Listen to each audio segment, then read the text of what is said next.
È una grande opportunità, è un vaccino autorizzato EMA, non stiamo parlando di una porcheria sperimentale. Adesso vogliamo capire quale sia la formula per andare a vaccinare un operatore sotto i 60 anni, per dire io l'avrei fatto Johnson Johnson.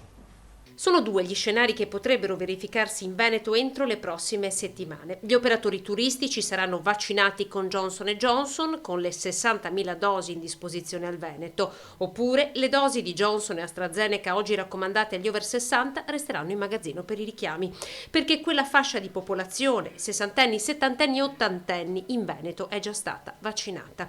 Ecco perché per far partire davvero la campagna vaccinale agli operatori turistici, come è intenzione del Veneto, serve un cambio di passo. Se AIFA chiarisse questo raccomandato ci darebbe una gran mano, perché voglio anche dire, ne parlavo col commissario Figliuolo, adesso arriveranno vagonate di AstraZeneca e di Johnson Johnson.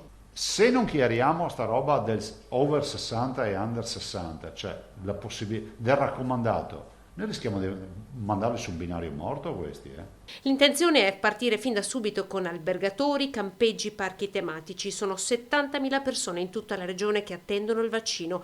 Per loro sarà aperta sul sito della regione una linea vaccinale dedicata. L'operatore turistico entra nel nostro sito e troverà la casella operatore turistico e si prenota e ha l'obbligo di certificare la sua posizione, quindi il contratto di lavoro o una dichiarazione del datore di lavoro per la vaccinazione. La notizia arriva dopo le dichiarazioni confortanti del presidente Luca Zaia. Gli indicatori confermano la tendenza in corso, il calo dei contagi con un indice di incidenza sui tamponi solo dello 0,46%. Oggi è la giornata con il valore più basso della storia.